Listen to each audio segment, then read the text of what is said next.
Market developments. We are joined now by Analyst Zain Vawda. Good evening to you, Zain. We can't say the same for global markets. Talk to us about how much further this concern over geopolitical tensions has affected the activity across the board. Good evening to Misang, to you and the viewers. I think geopolitics obviously now starting to take a bit of center stage, particularly at the beginning of this week.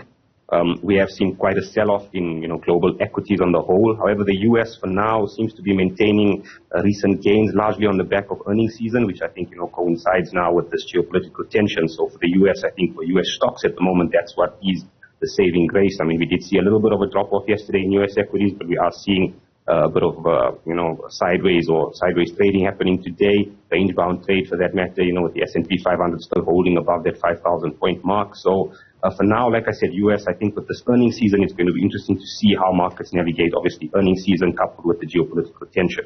However, I think, as Mr. Governor mentioned there, the risks, are causing quite a bit of fear for market participants at the moment. One of the key indicators obviously being the VIX, which is Wall Street's fear gauge, and that is now levels that we haven't seen this year.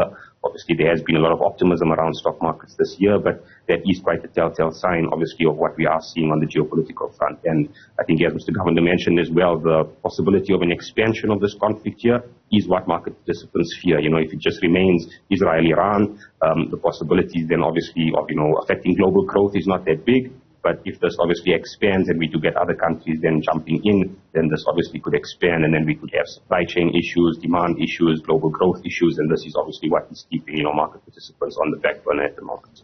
Having said that, Zain, we see that it's a picture that's two-sided of a coin when it comes to commodities, particularly oil and the safe haven gold. Talk us through it.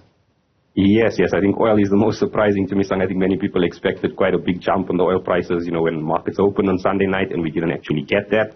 I think a lot of that might have done with the fact that the markets had priced in a lot of this, concern heading into, the weekend's attack by Iran. So I know we spoke about it last week as well, about the, potential for closing of the Strait of Hormuz by Iran, which could then obviously affect that 25% of the world's oil which passes through there. But none of that has materialized thus far. So oil prices at the moment kind of in a limbo here. We are seeing obviously improved growth and demand prospects globally, and then obviously now the concern around supply is also a very delicate situation there for oil prices at the moment. Whereas gold on the other hand now obviously benefiting largely from that safe haven appeal.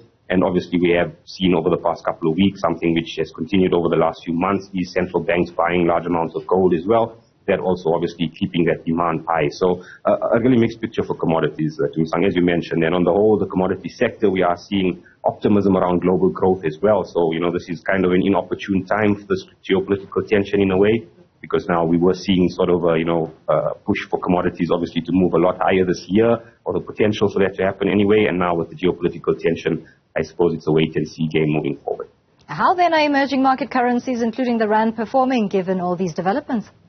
The last few days, not that great for emerging markets, and not surprising, obviously. I think, like you mentioned, safe haven flows being the key at the moment, market participants turning defensive, and obviously that would mean that a lot of, the flow would run to things like the US dollar and gold, or emerging markets not really favored during, times of uncertainty. So I think that's been what has weighed on the rand a little bit, and obviously, positive data from the US as well, pushing that rand dollar back just around that 19 rand to the dollar mark. And this is a theme we are seeing across emerging markets over the last 2 or 3 days towards the back end of last week and this week, that rising dollar affecting really a lot of the emerging market currencies. And I think that's set to continue given, what we are seeing from the US with that strong data. We're just seeing that the chance of 3, interest rate cuts in the second half of the year now is being tapered down to potentially 2 interest rate cuts.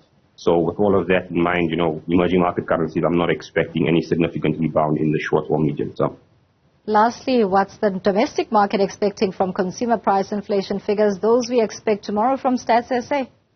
Yes, a little bit maybe of optimism on that front. I am expecting maybe a slight drop-off there on that inflation number. I know we had a 5.6% print, in the year-on-year print last month.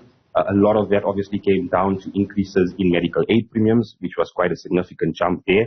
So I think there is, some room for a drop tomorrow in CPI down to maybe 5.3%. There are some people who are speaking around 5.1%, which I think is being a little too optimistic given that, we are still seeing petrol prices move higher here. We are seeing higher oil prices, and there are still, inflationary impacts on food prices as well. Some of the food sectors, we are seeing higher prices. I know last month potatoes was one of the things which was highly affected by inflation. So I think on that front there, we might get a slight drop-off tomorrow, but I don't think this changes anything in terms of where the Reserve Bank is in terms of interest rate decisions and so on. So I would say maybe a slight drop-off tomorrow, but nothing to really get too excited about at this stage. Thank you, as always, for your contribution. Zain Vawda is an analyst with Daily FX, giving us a roundup of market activity in today's session.